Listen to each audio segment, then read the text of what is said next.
दोस्तों नमस्कार, जय हिंद, जय भारत। प्रदेश संयोजक ठगी पीड़ित जमाकर्ता परिवार रमेश सिंह। दोस्तों वीडियो को अंत तक देखें, ज़्यादा से ज़्यादा शेयर करें, बेल आइकन दबाएं और चैनल को सब्सक्राइब करें। दोस्तों आपके बीच में एक बार फिर नई जानकारी के साथ अनियमित जमा योजना पाबंदी कानून सन 2019 राजस्थान, केरल, मध्य प्रदेश, उत्तर प्रदेश, दिल्ली में ये रूल्स नोटिफाइड हो चुके हैं और ये बहुत बड़ी खुशखबरी है। दोस्तों मैं आप लोगों से ये कहूँगा, चाहे साई प्रकाश प्रॉपर्टी डेवलपमेंट लिमिटेड हो, चाहे Shri Ram real estate and business solution limited हो, चाहे पल्स हो, चाहे सहारा इंडिया हो, चाहे कैची फिक्सर हो, चाहे बाइक बोर्ड हो, चाहे एल्केमिस्ट हो, चाहे साइंस सिटी हो, चाहे राधा माधव हो, चाहे आपकी कोई क्रेडिट कोऑपरेटिव सोसाइटी हो, चाहे Chambal Malwa credit cooperative society हो, चाहे आदर्श क्रेडिट कोऑपरेटिव सोसाइटी हो, चाहे कोई भी कंपनी हो, ऐसे जेड तक जितनी कंपनियां हैं, खेतेसर, जोतेसर, ये बहुत सारी कंपनियां हैं। ये देखा जाए तो कहीं ना कहीं अब राज्य सरकारों को भी ये समझ में आ गया है, सेंट्रल गवर्नमेंट को भी समझ आ गया है कि बगैर भुगतान किए अब कुछ सोच लो कि लोग जागरूक हो रहे हैं, हर व्यक्ति अब जागरूक हो रहा है और कहीं ना कहीं ये आवाज़ भी बहुत तेज़ होने लगी है। अनियमित जमा योजना पाबंदी कानून सन 2019 लागू किया जाए और 180 कार्य दिवस के अंदर हम सारे यानी सारे पीड़ित जमाकर्ता हो या पीड़ित कार्यकर्ता हो, इनका भुगतान किया जाए। अब इनसे बच नहीं सकोगे, कारण है कि ये अभियान मिशन बहुत तेज़ी के साथ तेज हो गया है और 2 अक्टूबर राष्ट्रपिता महात्मा गांधी की जयंती है, जो संसद सत्याग्रह की भी शुरुआत होगी और धीरे धीरे हर स्टेट में अब ये अभियान अभी देखा जाए तो सहारा इंडिया का अभियान बहुत सारे स्टेट में, बहुत सारे ज़िलों में बहुत तेज़ी के साथ धरना प्रदर्शन सब कुछ हो रहा है और इसकी ज़रूरत अब उत्तर प्रदेश में भी है। सारे लोग एकजुट हो जाएं, एकजुट होकर के धरना प्रदर्शन करें और चाहे चीफ सेक्रेटरी हो, चाहे होम मिनिस्टर हो, चाहे मुख्यमंत्री हो, चाहे कलेक्टर हो, चाहे मंडला आयुक्त हो, चाहे पुलिस कमिश्नर हो, इन सबको अब आप लोग प्रार्थना पत्र रजिस्टर्ड डाक द्वारा भेजें। अनियमित जमा योजना पाबंदी कानून के तहत भुगतान के लिए मांग करें और उत्तर प्रदेश में भी ये रूल्स नोटिफाइड हो चुके हैं और यहाँ भी अनियमित जमा योजना पाबंदी कानून लागू होगा और सबका भुगतान होगा। लेकिन भुगतान तभी होगा जब आप कहीं ना कहीं किसी न्यायालय में, चाहे वो सुप्रीम कोर्ट हो, चाहे हाई कोर्ट हो, चाहे एनसीईआरटी कोर्ट हो, चाहे आपका उपभोक्ता फोरम की न्यायालय हो या सिविल कोर्ट हो, अगर आप लोगों ने कहीं ना कहीं पिटीशन डाल रखी है तो आप हकदार हैं। लेकिन जिन लोगों ने अभी कोई पिटीशन नहीं डाली है, कहीं कोई शिकायत नहीं की, कोई कहीं अभी FIR नहीं की है, वो लोग अगर ये सोच के बैठे हैं जब सबका होगा तो हमारा होगा, तो भूल जाइएगा, ये सब होने वाला नहीं है। आपको खर्चे भी ज़्यादा लगेंगे, आपका समय भी ज़्यादा बर्बाद होगा, आपको टेंशन भी ज़्यादा होगी पीड़ित जमाकर्ताओं द्वारा।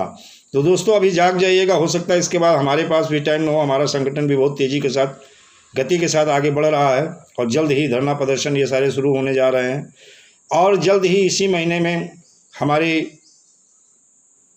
संगठन के माध्यम से, हम लोगों के माध्यम से कलेक्टर को ज्ञापन दिया जाएगा, मुख्यमंत्री को भी दिया जाएगा और अनियमित जमा योजना पाबंदी के कानून के तहत हमारी कोशिश होगी कि हमारी लोगों की भी FIR दर्ज हो, हमारे पीड़ित जमाकर्ता परिवार की FIR दर्ज हो। तो इसलिए दोस्तों ये नई जानकारी कि उत्तर प्रदेश में भी ये रूल्स नोटिफाइड हो चुके हैं। माननीय मुख्यमंत्री महोदय योगी आदित्यनाथ जी भी अब समझ गए हैं। जो अपना एक अभियान है, पहले भुगतान फिर मतदान, ये तेज़ी के साथ बढ़ रहा है और कहीं ना कहीं सोशल मीडिया पे भी अब इसका टेस्ट शुरू हो गया है और ज़्यादा से ज़्यादा लोग इस संगठन से जुड़ना शुरू कर दिए हैं। ज़्यादा से ज़्यादा लोग इस संगठन से लोग खड़े हुए हैं और जल्दी से जल्दी अब लोग अपनी अपनी FIR अनियमित जमा योजना पाबंदी कानून के तहत दर्ज कराएंगे और ये जरूर कहेंगे चीफ सेक्रेटरी, मंडला आयुक्त, कलेक्टर और अपने थाने में अनियमित जमा योजना पाबंदी के कानून के तहत अगर जो लोग थाने नहीं जा सकते हैं, डर लगता है कि थाने यार कैसे जाए FIR कर, तो वो रजिस्टर्ड डाक द्वारा भी जो है भेज सकते हैं और वो रजिस्टर्ड डाक द्वारा अगर भेजते हैं तो ये न्यायालय में उनकी FIR मानी ही जाएगी। तो दोस्तों, मैं एक चीज़ यही कहूँगा, सारे लोग तेज़ी के साथ जागरूक हो जाएं। और मैं ये भी जानता हूँ इस अनियमित जमा योजना पाबंदी कानून के तहत अगर देखा जाए तो बहुत ऐसे लोग हैं जो टॉप सीनियर थे, जिन्होंने इस कंपनी को ढंग से विजिट किया था, जानकारी थी उनके पास, या महीने में 1-2 बार वो हेड ऑफिस जाते थे और हेड ऑफिस के चाहे कंपनी के CMD रहे हो या डायरेक्टर रहे हो या प्रमोटर रहे, उनसे उनका संपर्क था। लेकिन निवेशक की लड़ाई में वो लोग कहीं नहीं दिख रहे हैं। मलाई काट के तो निकल गए, लेकिन अब निवेशकों की लड़ाई में वो कहीं नहीं दिख रहे हैं। निवेशकों को पैसा दिलाने के लिए 1% न जागरूक हैं और ना किसी प्रकार कोई सहयोग कर रहे हैं, ना कहीं किसी न्यायालय में उन्होंने पिटीशन डाल रखी है। अनियमित जमा योजना पाबंदी कानून के तहत वो भी इन महाठगों से कहीं ना कहीं मिले हुए हैं और उनके खिलाफ भी अनियमित जमा योजना पाबंदी कानून सन 2019 में प्रावधान है और वो भी अब बचने वाले नहीं हैं। इसीलिए कहता हूं कि जो भी निवेशक हैं, जो भी पीड़ित कार्यकर्ता हैं, पीड़ित निवेशक हैं, इनके इस अभियान में इनको पैसा दिलाने के लिए आप लोग अभी भी समय है, न्यायालय के शरण में आइए, इनकी लड़ाई लड़िए, इनको पैसा दिलाने के लिए हर संभव प्रयास करिए और धरना प्रदर्शन भी करिएगा। और कैसे पैसा मिलेगा, सब लोग एकजुट होकर अगर आ जाओगे, ये लड़ाई तो वैसे भी हम लोग जीत लेंगे। हम अपने संगठन के माध्यम से, हमारे साथ निवेशक है, हमारे साथ पीड़ित कार्यकर्ता और पीड़ित जमाकर्ता, ये दोनों साथ हैं। लेकिन वो लोग नहीं दिख रहे हैं जिन्होंने इस कंपनी को लाए थे, प्रमोट किया था, इस कंपनी के विषय बताया था, इस कंपनी के विषय अच्छी जानकारी रखते हैं और हेड ऑफिस 1-2 चक्कर महीने में उनके लगते थे। मैं उन्हें फिर एक बार उनसे रिक्वेस्ट करूंगा, निवेशकों को पैसा दिलाने के लिए आप तेज़ी के साथ निवेशकों के साथ आके खड़े हो जाइएगा, अन्यथा अनियमित जमा योजना पाबंदी कानून सन 2019 के तहत आपके ऊपर भी कार्रवाई होगी। इसमें कहीं कोई शक नहीं है। इससे यह लगता है कि कुछ ऐसी जानकारियां हैं जो आप छुपा रहे हैं और महाठगों से मिले हुए हैं। तो दोस्तों, किसी को टेंशन करने की ज़रूरत नहीं है। सारे पीड़ित जमाकर्ताओं को पैसा मिलेगा। सारे पीड़ित जमाकर्ता कार्यकर्ता एक साथ खड़े हो जाएं और एक बैनर के नीचे आकर के इस लड़ाई को लड़ें और जल्द ही यूपी में अनियमित जमा योजना पाबंदी कानून सन 2019 के तहत शायद FIR दर्ज होगी और जैसे दर्ज होगी आपको सूचित किया जाएगा। और इस कानून को आप जानते हो, इस कानून में ऐसा प्रावधान है कि 180 कार्य दिवस में सरकार बाध्य है पैसा देने के लिए। तो दोस्तों, जो भी नई जानकारी मिलती है, अभी हमने पिछले वीडियो में आपको बताया था साई प्रकाश प्रॉपर्टी डेवलपमेंट लिमिटेड के विषय में, जिसकी 13 तारीख को कलेक्टर भोपाल को तलब किया है उच्च न्यायालय ने।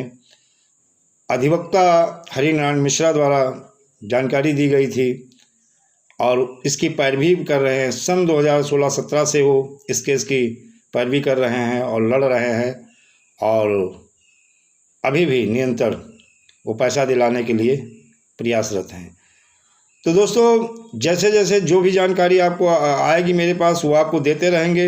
लेकिन इस वीडियो को ज़्यादा से ज़्यादा सब्सक्राइब करें, लाइक करें और लोगों तक पहुंचाएं और इस संगठन से तेज़ी के साथ जुड़े, अपनी अपनी FIR भी दर्ज कराएं अनियमित जमा योजना पाबंदी कानून सन 2019 के तहत।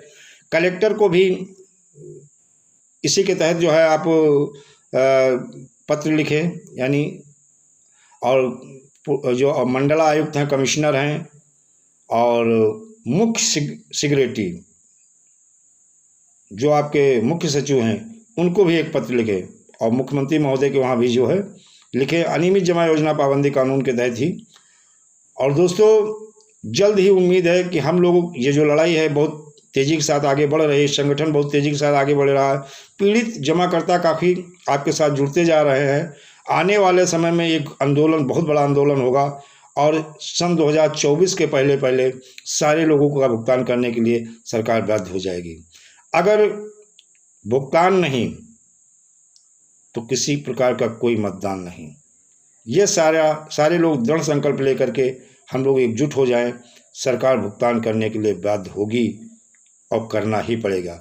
लाइसेंस सरकार ने दिया है तो भुगतान ही सरकार करेगी, और शायद हर राज्य सरकार को अब ये मालूम हो गया है बगैर भुगतान के अब छुटकारा मिलने वाला नहीं।